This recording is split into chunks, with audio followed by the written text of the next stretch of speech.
अस्सलाम वालेकुम guys, welcome back to my channel. आज के वीडियो में खेल যাচ্ছি ফ্রি ফায়ার এন্ড আমাদের সেটা প্ল্যাটিনাম পুরো লাস্ট গেম। এরপরে আমি ফাইনালি ডায়মন্ড উঠে যাব। তো ভিডিওটি সম্পূর্ণ দেখবেন।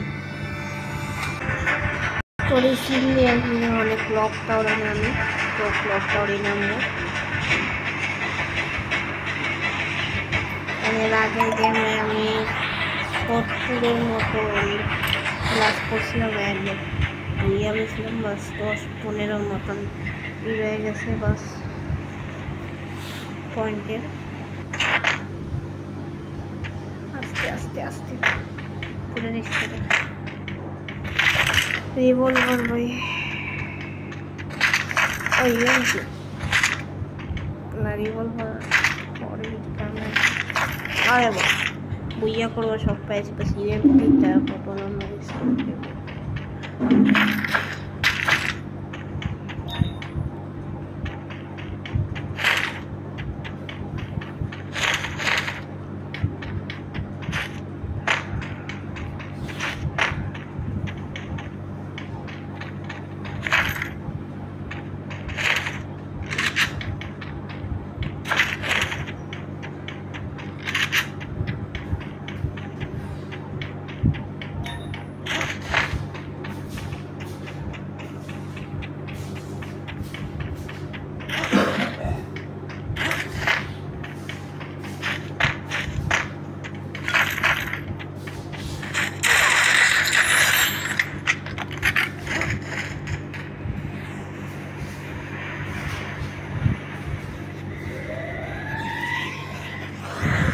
প্রথম ভুল হয়ে গেছে আমি দিল্লি করতেছি।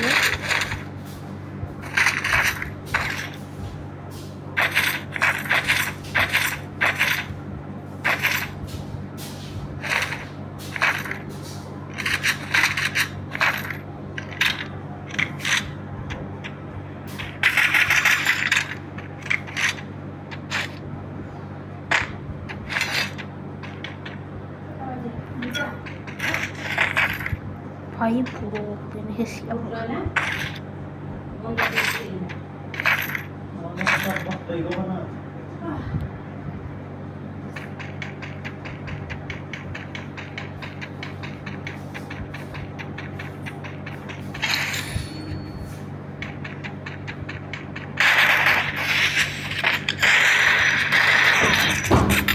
আহারে মাইরা দিছে।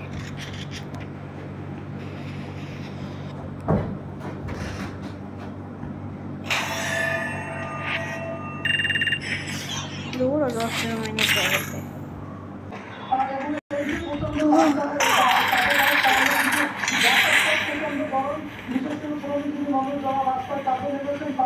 আমি করলাম সবকিছু খোলা হয়েছে আবার জীবন হয়ে গেছে সিরিয়াসলি দিয়ে দিন নেমে আসছে নাকি আপনাদেরকে যদি বলি যে তাপমাত্রাটা কতটা তীব্র যে যশোর শহরের সড়কের পিচ কিন্তু বলা শুরু হয়ে গেছে গত 2-3 দিন ধরে যশোর নগর সড়কের যে পিচ ধরা সড়কটি সেটি কিন্তু দুপুর 12টার পর থেকে উত্তপ্ত হয়েছে এবং পিচ বলে একদম তরল হয়ে যায়। আর এখান থেকে রিক্সা চলাচল করতে বাস চলাচল করতে বা অন্য বিভিন্ন যানবাহন চলাচল করতে চলাচল খুব কষ্ট হচ্ছে। গাড়িগুলো ক্ষতিগ্রস্ত হচ্ছে এবং এই পিচের উপর দিয়ে আসলে মানুষ পায়ে হেঁটে যেতে পারছে না। আর তাতে কিন্তু তাদের জুতাগুলো আটকে যাচ্ছে এবং এই যে তাপমাত্রার কারণে কিন্তু অভিভাবকদের একটা দাবি ছিল যে স্কুলগুলো বন্ধ রাখা, কিন্তু অভিভাবকদের সেই দাবির আংশিক করা হয়েছে সরকার ইতিমধ্যে প্রাথমিক ও গণশিক্ষা মন্ত্রণালয় প্রাথমিক স্কুলে অ্যাসেম্বলি বন্ধের নির্দেশ দিয়েছে। তবে অভিভাবকরা প্রত্যাশা করে যে এই ধরনের স্কুলের কার্যক্রম বন্ধ থাকবে।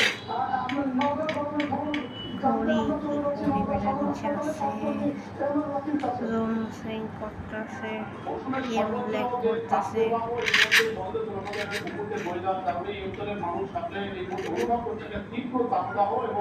গত কয়েকদিনের তুলনায় কিন্তু এই সপ্তাহের তাপমাত্রা যে পালন থাকে সর্বোচ্চ পর্যায়ে থেকে 40 থেকে 41 ঘরে এই অঞ্চলের তাপমাত্রার মধ্যে বিরাজ করছে এবং তীব্র তাপপ্রবাহ বলা হচ্ছে। গত সপ্তাহ জুড়ে এই তাপপ্রবাহ স্বাভাবিকভাবে জনজীবনে যেমন বড় ধরনের প্রভাব ফেলেছে, বিভিন্ন রোগবারের প্রভাব ফেলেছে এবং হাসপাতালগুলোতে কিন্তু গত কয়েকদিন আগে পর্যন্ত আমরা লক্ষ্য করলাম ডায়রিয়া, নিউমোনিয়া এবং বেশি এবং এই রোগগুলো নিয়ে কিন্তু হাসপাতালে ভর্তি হচ্ছে রোগীরা। স্বাভাবিকভাবে বাড়তি রোগের এই ভালো কারণে হাসপাতালে যাওয়া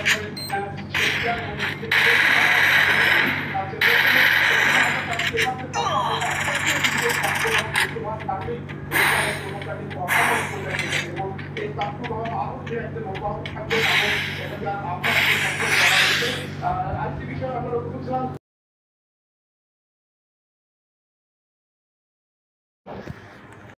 কে জানি ফোন দিল গাইস।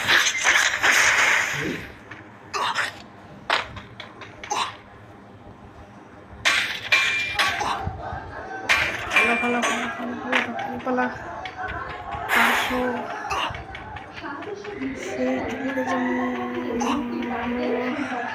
ঢাকার বিভিন্ন এলাকা থেকে খন্ড খন্ড মিছিল নিয়ে বিএনপি নেতাকর্মীরা জড়ো হতে থাকেন কেন্দ্রীয় কার্যালয়ের সামনে। তবে কেন্দ্রীয় কার্যালয়ের সামনে থেকে মিছিল বের করতে চাইলে পড়তে হয় পুলিশের বাধার মুখে। পুলিশের সঙ্গে বাকবিতণ্ডার এক পর্যায়ে কেন্দ্রীয় কার্যালয়ের সামনে রাস্তায় বসে পড়ে বিএনপি ও অঙ্গ সংগঠনের নেতাকর্মীরা। ফাইনাল ফাইট সংক্ষিপ্ত সমাবেশে সিনিয়র নেতারা ফোন থেকে একটা ড্রপ লিখলো তারপরে দৌড়াই। সরকার বিএনপিকে ধ্বংস করতে চায়। ওটা আওয়াজ হইতেছে।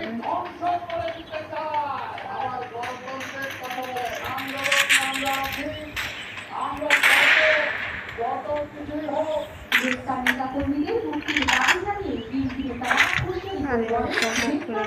আন্দোলন দমানো যাবে না, ক্ষমতাসীনদের পতন না হওয়া পর্যন্ত রাজপথে থাকবে বিএনপি। এইটা অবৈধ নির্বাচন, এইটা অবৈধ সরকার, এটা তো চূড়ান্ত উপর দাঁড়িয়ে আছে। যে কোনো সময় এটা দাঁড়িয়ে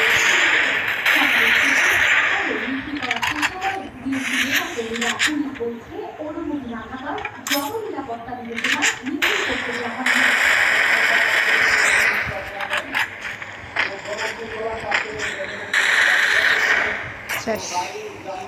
এমপি করতেছে ফেসলিয়া মাইরা যেমন কর্মসূচিকে ঘিরে নয়াপল্টন এলাকায় এদিন ইয়েস প্ল্যাটিনাম ও ডায়মন্ড। সংবাদ ঢাকা। এদিকে অবহেলিত হচ্ছে মানুষের কাছে গ্রহণযোগ্যতা হারিয়ে বিদেশিদের কাছে দেশে বিএনপিকে নালিশ করছে বিএনপি। আন্দোলনের রাষ্ট্রীয় দলকে তো গাইস, যদি আজকের এই ভিডিওটা ভালো লেগে থাকে লাইক করে দেবেন, চ্যানেলটাকে সাবস্ক্রাইব করে দেবেন এন্ড আমি মিলতে চাই আপনাদের সঙ্গে। টাটা, গুড বাই, আল্লাহ হাফেজ।